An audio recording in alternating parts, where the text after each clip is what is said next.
पिछले क्लास में हमने आपको सुपर इम्पॉसिबल और non super impossible mirror image के बारे में बताया था।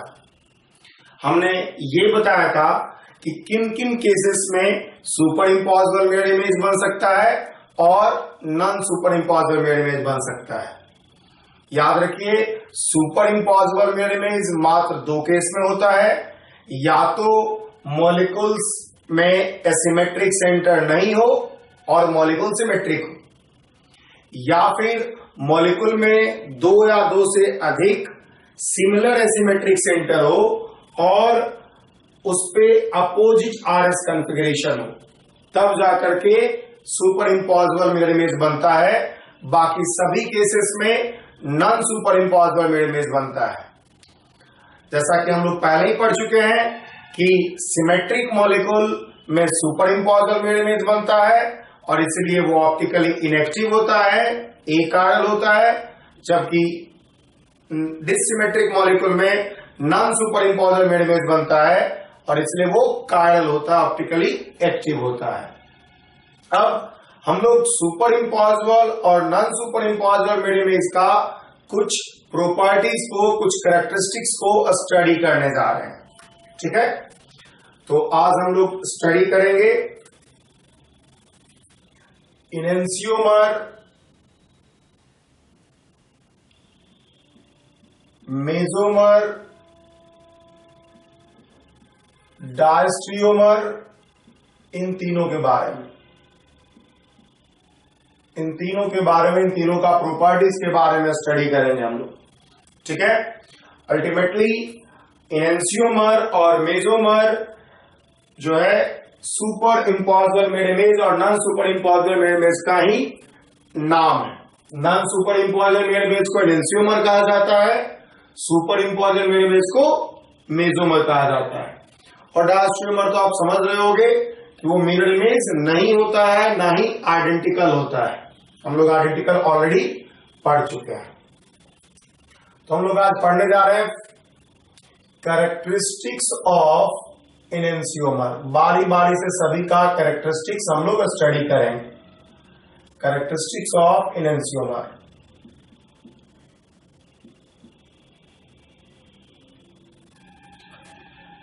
देखिए, non super impossible mirror image को ही हम लोग इनेंसियोमर कहते हैं। दोनों को आपस में, दोनों मिरर इमेज को बोला जाता है ए पेयर ऑफ इनेंसियोमर। ठीक है, पहली बात है कि non super impossible mirror image, non super impossible mirror image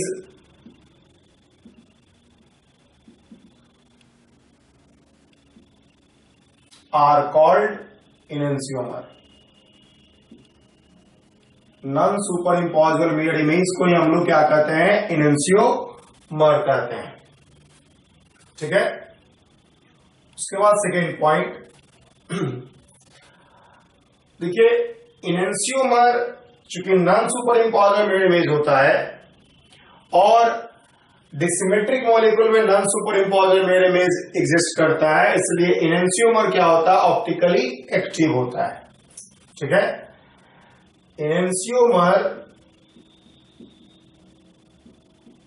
इनेंसियोमर्स are called, are optically active, are optically active because they are dissymmetric molecule. They are dissymmetric molecule. ठीक है, उसके बाद अगला प्रॉपर्टी है, इनेंसियोमर का सारा फिजिकल प्रॉपर्टी सेम होता है except action on PP light, plane polarized light. ठीक है, all physical properties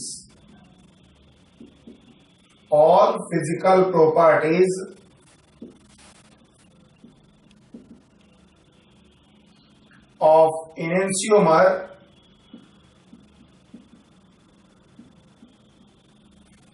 are same except action on plane polarized light. Action on plane polarized light, plane polarized light की बजाय मतलब के अलावा सारा जो एक्शन होता है वो क्या होता है, एनेंशियोमर का फिजिकल प्रॉपर्टी जो होता है सेम होता है, बस action on plane polarized light अलग होता है। अब action on plane polarized light क्या होता है, एनेंशियोमर क्या करता है, अगर एक एनेंशियोमर डेक्स्ट्रोरेटरी होगा, मतलब अगर क्लॉकवाइज रोटेट कर रहा होगा, तो दूसरा एनेंशियोमर क्या होगा, एंटी क्लॉकवाइज रोटेट करेगा, लेवो रोटेटरी होगा। ठीक है, तो इफ वन एनेंशियोमर, जो प्लेन पोलराइज्ड लाइट पे एक्शन होता है वो हम लिख रहे हैं, if one enantiomer rotate PP light rightward, अगर जो है राइटवर्ड रोटेट कर रहा है मतलब क्लॉकवाइज, क्लॉकवाइज जिसको कि हम लोग कहते हैं क्लॉकवाइज राइटवर्ड या क्लॉकवाइज एक ही होता है, जिसको हम लोग कहते हैं डेक्स्ट्रोरेटरी।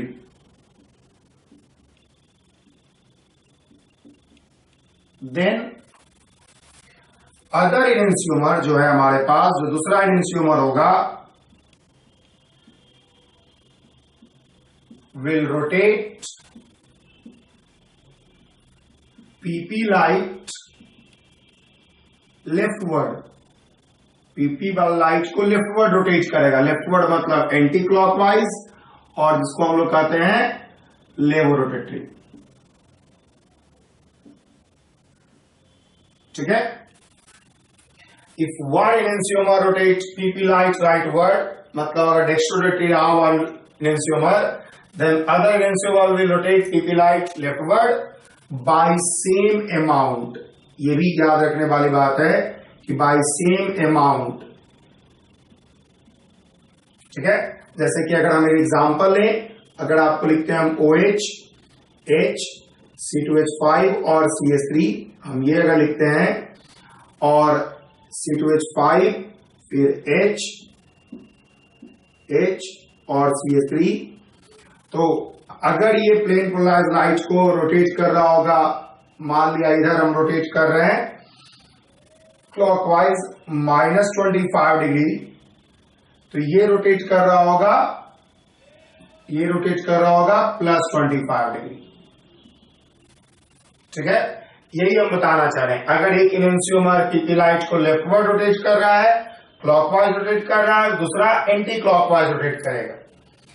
ये बात लेकिन गौर करने लायक है कि कौन क्लॉकवाइज रोटेट करेगा और कौन एनेंशियोमर एंटी क्लॉकवाइज रोटेट करेगा, ये एक्सपेरिमेंटली हम लोग को जानना होगा। कोई ऐसा तरीका नहीं है थ्योरी का जो ये बता दे कि ये कॉन्फ़िगरेशन क्लॉकवाइज रोटेट करेगा और ये एंटी क्लॉकवाइज, ये एक्सपेरिमेंटल चीज है।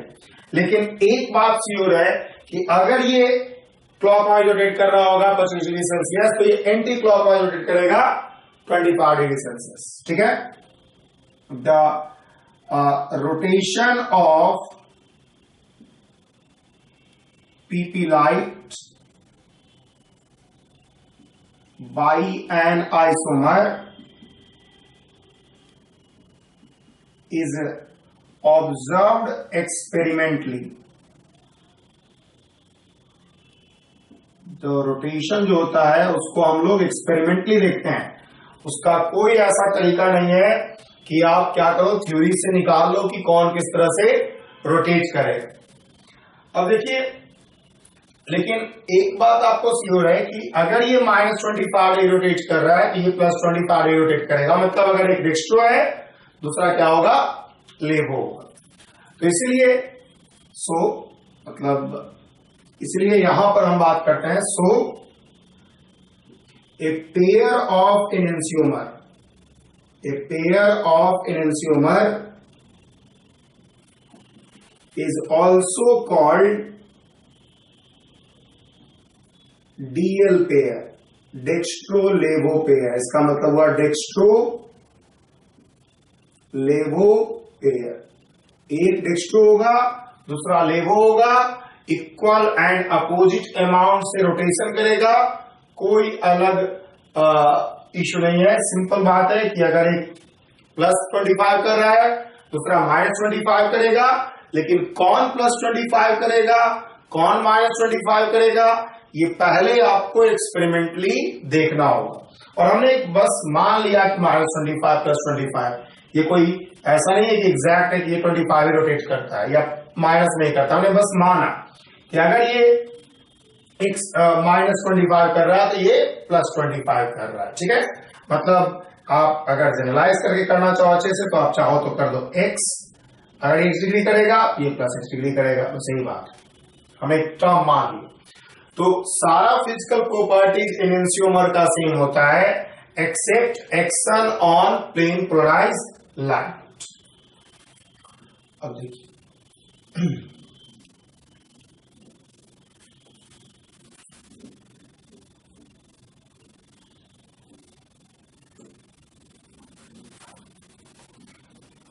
अब सारा केमिकल प्रॉपर्टी सेम होता है एनेंशियोमर का जब तक कि आपका रिएजेंट कायल ना हो जाए।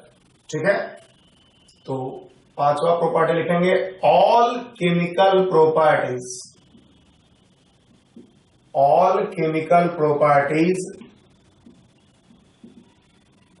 Of enantiomer, all chemical properties of enantiomer are same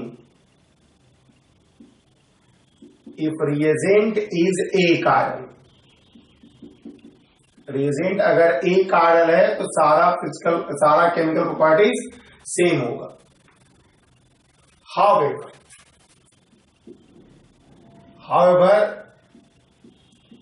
if the reagent is chiral,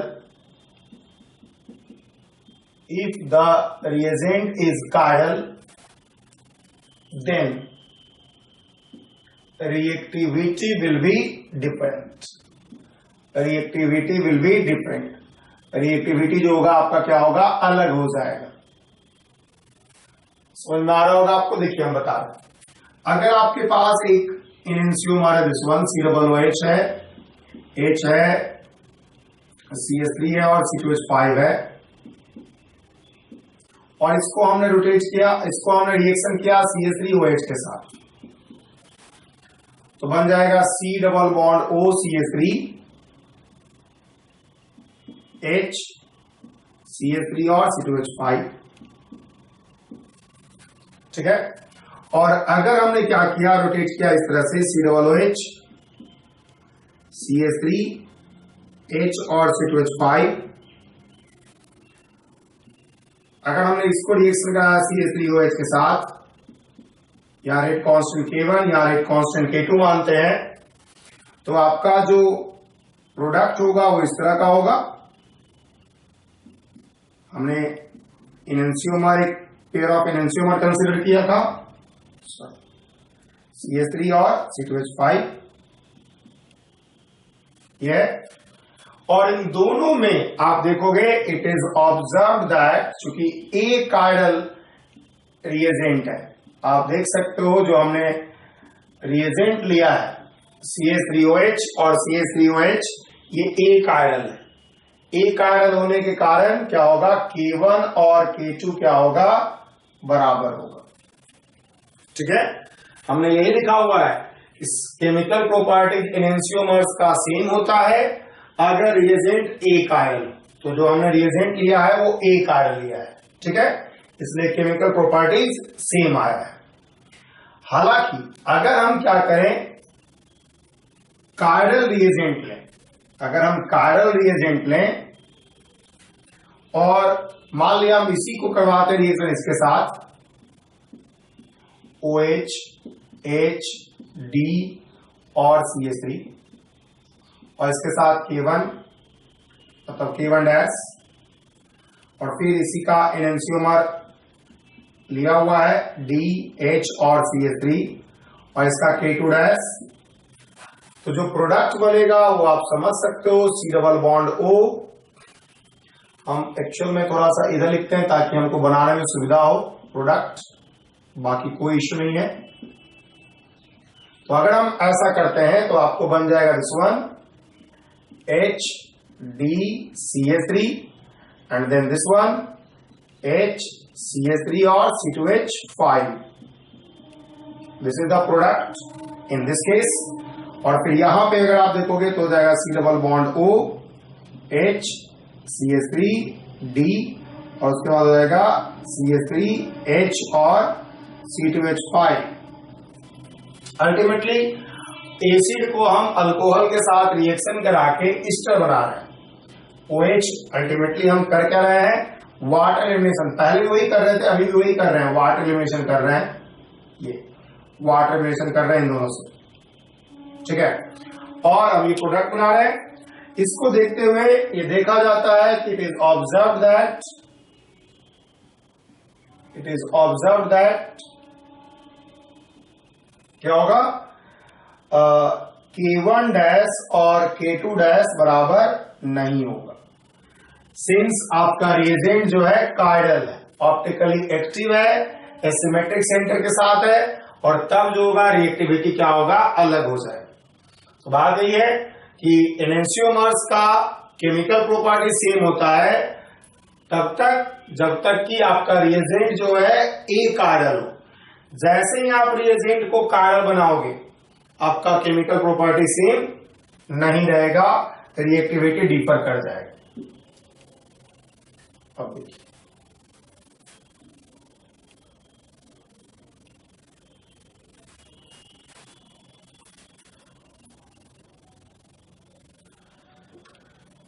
अगला पॉइंट है, छठा पॉइंट,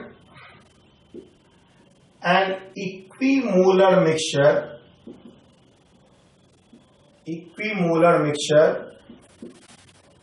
इक्वल मोल में जो मिक्सचर होगा, equimolar mixture of enantiomer is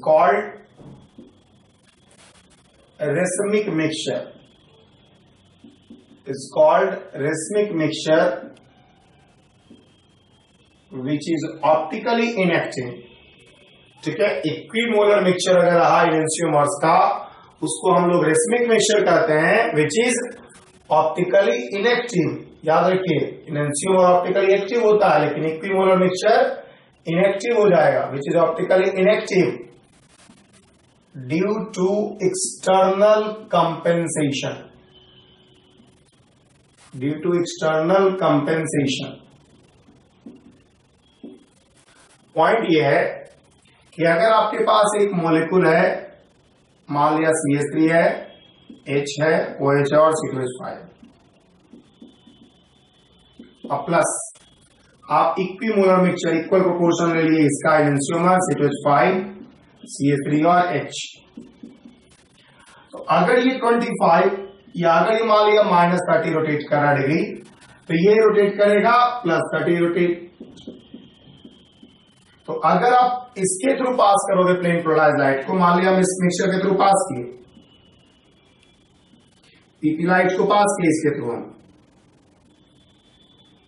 तो ये क्या कर रहा है, ये इधर रोटेट कर रहा है, तो ये इधर चला गया, इस तरह से रोटेट हो गया, ठीक है। और फिर ये क्या करेगा, इस लाइट को फिर 30 डिग्री रोटेट कर देगा, प्लस ये हमने क्या किया है, इससे हम इधर रोटेट किए हैं -30, और उसके बाद फिर क्या होगा, ये फिर क्या होगा, +30 रोटेट कर देगा, ठीक है। इस एक्सिस के अबाउट क्या करेगा ये, फिर एक्सिस के अबाउट क्या करेगा ये, इन सभी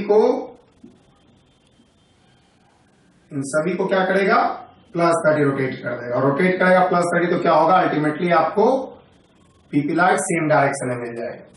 तो अल्टीमेटली देख ही रहे होगे, ऑब्वियस की बात है, पीपी लाइट हम, ठीक है। तो आपको जो पीपी लाइट होगा उसका direction of rotation, direction of vibration change नहीं किया। तो इसी तरह के मिक्सचर को हम लोग कहते हैं रेसमिक मिक्सचर। और इसका कारण ये हुआ कि एक एनेंशियोमर अगर उसको -30 रोटेट कर रहा था, दूसरा एनेंशियोमर उसको +30 रोटेट कर रहा था, और इवेंचुअली क्या हो जा रहा था, जो नेट रोटेशन है वो क्या हो जा रहा है, 0 हो रहा है, ठीक है। Net rotation of PP light क्या हो गया, 0 हो गया। ठीक है, तो याद रखिएगा कि इनेंसियोमर्स होता है ऑप्टिकली एक्टिव होता है, लेकिन अगर हम इक्विमोलर मिक्सचर ले लें इनेंसियोमर्स का, ए पेयर ऑफ इनेंसियोमर्स का, तो वो ऑप्टिकली इनएक्टिव होता है ड्यू टू एक्सटर्नल कंपेंसेशन। एक पार्ट ये रोटेट कर रहा होगा उल्टा एग्जैक्टली दूसरा पार्ट रोटेट कर रहा होगा, इसी को एक्सटर्नल कंपेंसेशन कहेंगे। और इक्विमोलर मिक्सचर ऑफ इनेंसियोमर को हम लोग रेसमिक मिक्सचर कहते हैं। ठीक है, यही जो है फीचर्स ऑफ इनेंसियोमर्स, कैरेक्टरिस्टिक्स ऑफ इनेंसियोमर है। समझ गए होंगे आप ये सब कैरेक्टरिस्टिक्स।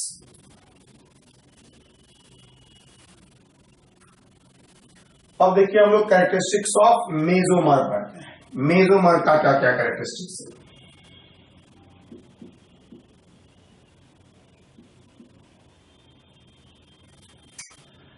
देखिए सुपर इम्पॉसिबल मिरर इमेज को ही हम लोग कहते हैं मेसोमर। ठीक है, सबसे पहली बात यह है कि super impossible mirror image, super impossible mirror image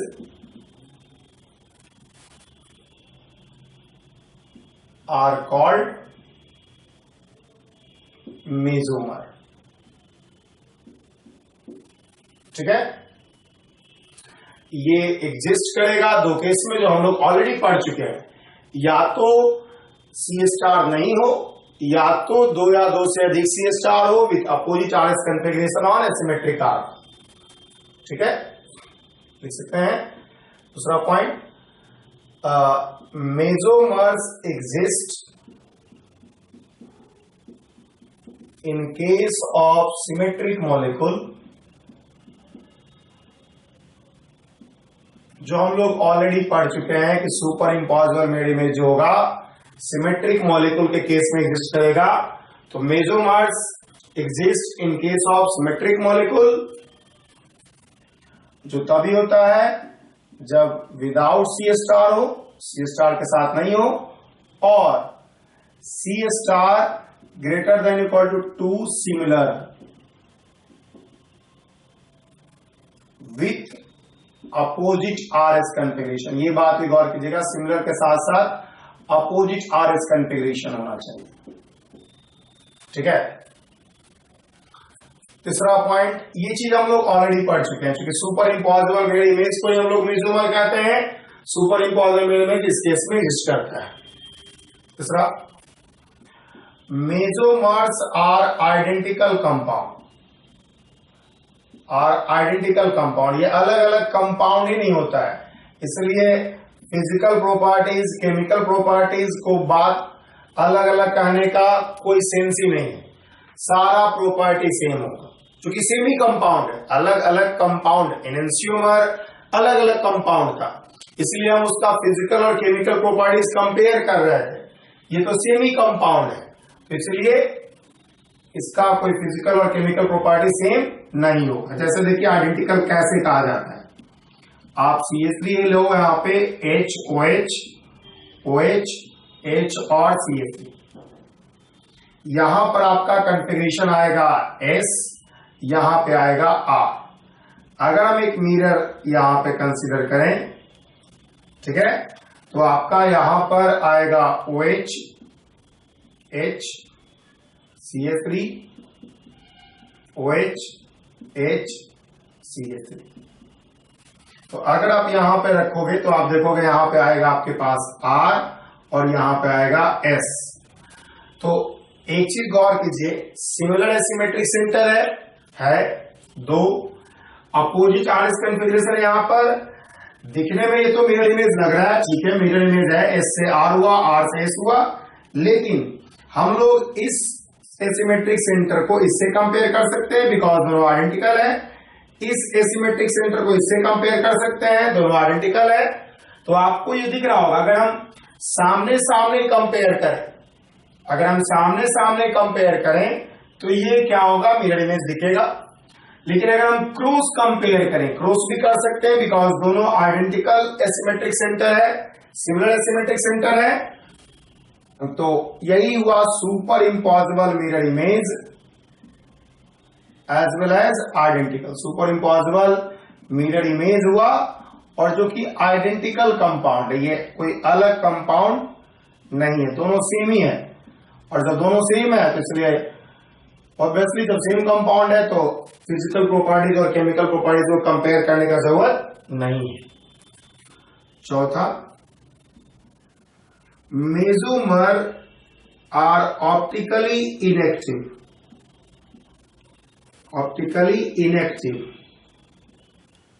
due to internal compensation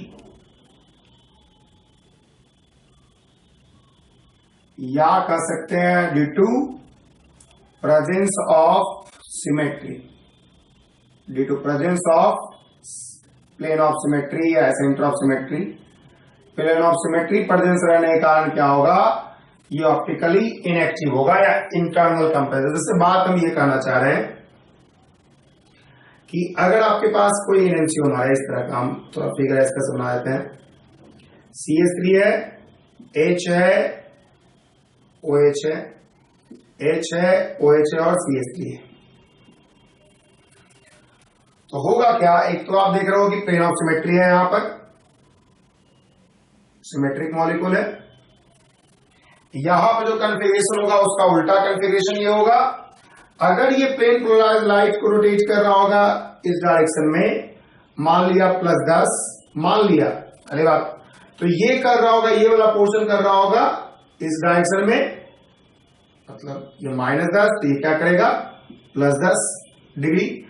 तो देख सकते हो आप कि मॉलिक्यूल का एक पार्ट, जो मॉलिक्यूल का एक पार्ट है वो +10 अगर रोटेट कर रहा है, दूसरा पार्ट -10 रोटेट कर रहा है, तो जो नेट रोटेशन हो गया, नेट रोटेशन जो हो गया ऑफ पीपी लाइट, वो क्या हो जाएगा, 0 हो जाएगा।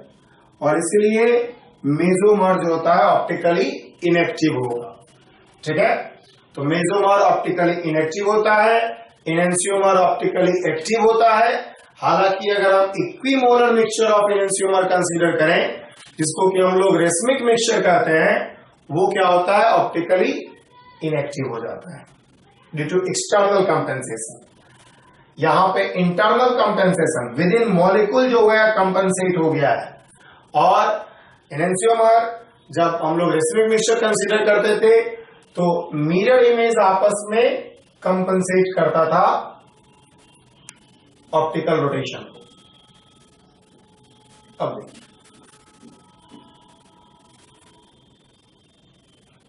हम लोग डायस्टेरियोमर का कुछ प्रॉपर्टीज पढ़ेंगे।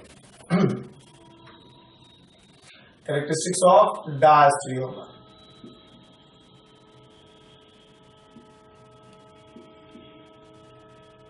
देखिए, ऐसा कंपाउंड जो ना ही आइडेंटिकल हो और ना ही मिरर इमेज हो, उसी को हम लोग डायस्टेरियोमर कहते हैं।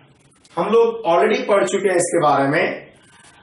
जब हम शुरुआत में बताए थे 3 तरह का रिलेशनशिप हो सकता है ऑप्टिकल आइसोमर्स के बीच का, आइडेंटिकल, मिरर इमेज और डायस्टेरियोमर, तो वहीं पे बता चुके हैं। तो सिंपल सी बात है, इसका डेफिनेशन ये होगा, optical isomers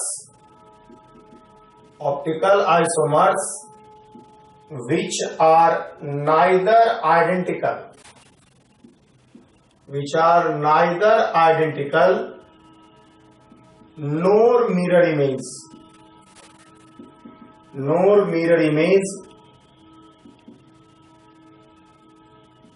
of each other, ना ही आइडेंटिकल हो ना ही मिरर इमेज हो ईच अदर का, आर कॉल्ड डायस्टेरियोमर। ठीक है, पॉइंट यही है, इसी को डायस्टेरियोमर कहते हैं। डायस्टेरियोमर्स में क्या होगा, कुछ एसिमेट्रिक सेंटर पर आरएस कॉन्फ़िगरेशन सेम रहेगा और कुछ एसिमेट्रिक सेंटर पर आरएस कॉन्फ़िगरेशन चेंज कर जाएगा। ठीक है, ठीक है, ये हो गए RS configuration on some C star remain same and on some C star का मतलब है एसिमेट्रिक सेंटर और C स्टार एसिमेट्रिक कार्बन कौन C स्टार से डिपेंड कर रहे हैं बिकम्स अपोजिट। जैसे देखिए आपके पास है this one CH3 H OH H OH और CH3 और अगर हम इसको ऐसे कर दें CH3 H OH OH H और CH3 तो यहां पर देखिएगा आपके पास है S यहां पर है R हमको याद है इसलिए हम डायरेक्ट लिख दे रहे हैं वरना आप कैलकुलेट करो। यहां पर होगा R और यहां पर होगा R। देखिएगा कि एक जगह तो सेम रह गया है R से R हुआ है लेकिन एक जगह क्या हो गया है S से R हुआ है और इसलिए इसको हम लोग क्या कहेंगे डायस्टेरियोमर कहेंगे। निकल लेते हैं डायस्टेरियोमर कहेंगे।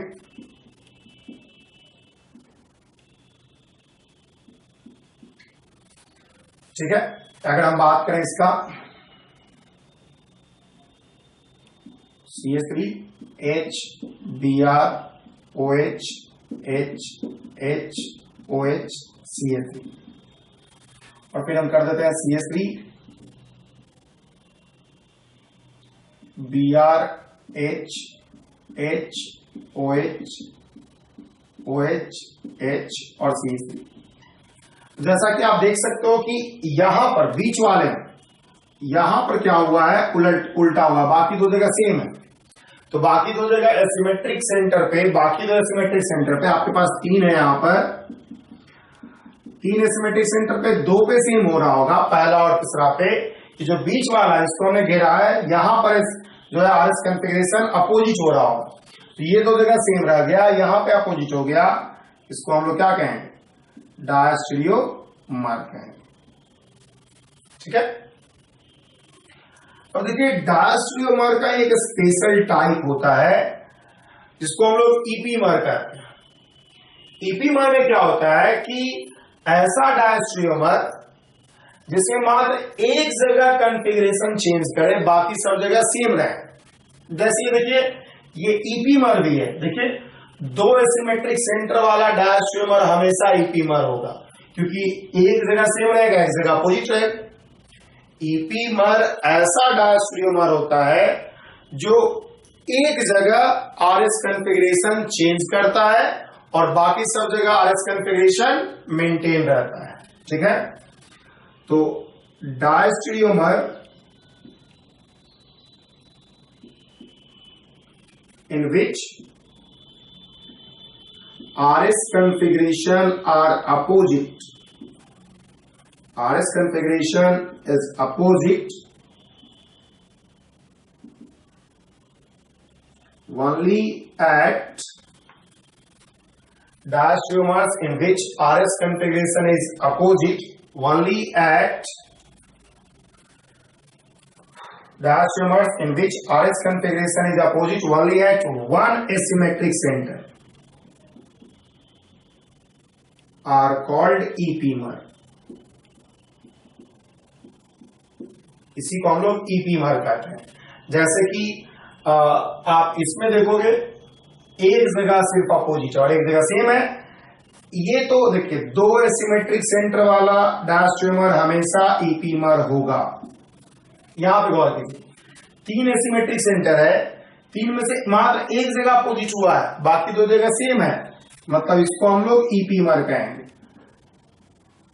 मान लिया आपके पास एसिमेट्रिक सेंटर बहुत ज्यादा है तो और उसमें कुछ जगह जैसे देखिए हम बात करते हैं इस तरह का मान लिया हम इस तरह का चार केस ले लेते हैं CH3 H OH H Br H OH H Br और इसका हम अगला हिस्सा लेते हैं CH3 OH H H Br H OH और फिर Br H CH3। आप देख सकते हो कि यहां पर दो केस में, यहां पर और यहां पर, इन दो जगह पे क्या हुआ है, एसिमेट्रिक सेंटर पे आरएस कॉन्फ़िगरेशन चेंज कर रहा होगा, बिकॉज दोनों को हम अपोजिट डायरेक्शन में रख रहे हैं, उलट दे रहे हैं, और इसीलिए क्या होगा, दो जगह सिमेट्रिक सेंटर चेंज कर रहा होगा, आरएस कॉन्फ़िगरेशन दो जगह सेम रह रहा होगा। तो इसको हम लोग सिंपली डायस्टेरियोमर ही कहेंगे, इसको हम लोग ईपीमर नहीं कहेंगे। ईपीमर का एग्जांपल ऊपर में है, ये दोनों ईपीमर भी है, डायस्टेरियोमर तो है ही, साथ साथ ईपीमर भी है।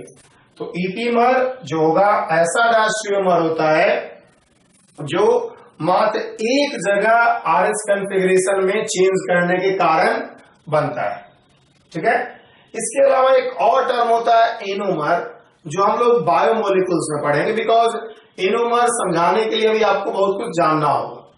एनोमर को समझने के लिए हम लोग बायोमोलिकुल्स में उसको स्टडी करेंगे और वहां पर उसको समझेंगे, ठीक है। तो इसी तरह का जो है रिलेशनशिप ऑप्टिकल आइसोमर्स के बीच का हो सकता है, आइडेंटिकल हो, एनेंशियोमर हो, मेसोमर हो और डायस्टेरियोमर, ठीक है। तो हम सारी रिलेशनशिप को अब एक साथ कंबाइन करके लिखते हैं। हम लोग तीन तरह का रिलेशनशिप पहले पढ़े थे, identical, mirror image and then diastereomer. अब हम लोग सभी को लिखते हैं, हम लोग लिख रहे हैं relationship between optical isomers. Relationship between optical isomers जो हम लोग पढ़ रहे हैं पिछले दो क्लास से, वो इस तरह से क्लासिफाई किया जा सकता है, इस तरह से डिवाइड किया जा सकता है। सबसे पहले तो हम तीन पार्ट में करेंगे, आइडेंटिकल, आइडेंटिकल सबसे पहला पार्ट, दूसरा पार्ट है मिरर इमेज और तीसरा पार्ट है नाइदर आइडेंटिकल नोर मिरर इमेज, जिसको कि हम लोग डायस्टेरियोमर कहते हैं, ठीक है। मिरर इमेज को हम लोग दो पार्ट में, डिफिनीशन हम लोग जान चुके हैं, मिरर इमेज क्या होता है और आइडेंटिकल क्या होता है। सेम आरएस कॉन्फ़िगरेशन और all asymmetric carbon, opposite RS configuration और all asymmetric carbon, same and opposite, some पे सेम हो, सम एसिमेट्रिक कार्बन पे सेम आरएस कॉन्फ़िगरेशन हो, सम पे अपोजिट हो। अब ये जो होता है मिरर इमेज दो तरह का होता है, non super impossible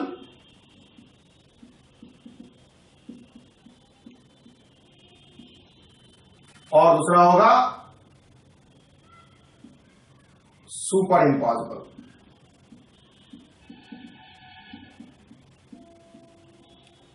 non super impossible और दूसरा होगा सुपर इम्पॉसिबल। सुपर इम्पॉसिबल जो होता है उसको कहा जाता है मेसोमर और नॉन सुपर इम्पॉसिबल को कहा जाता है एनेंशियोमर। मेसोमर जो होता है आइडेंटिकल कंपाउंड का ही केस है, आइडेंटिकल ही होता है।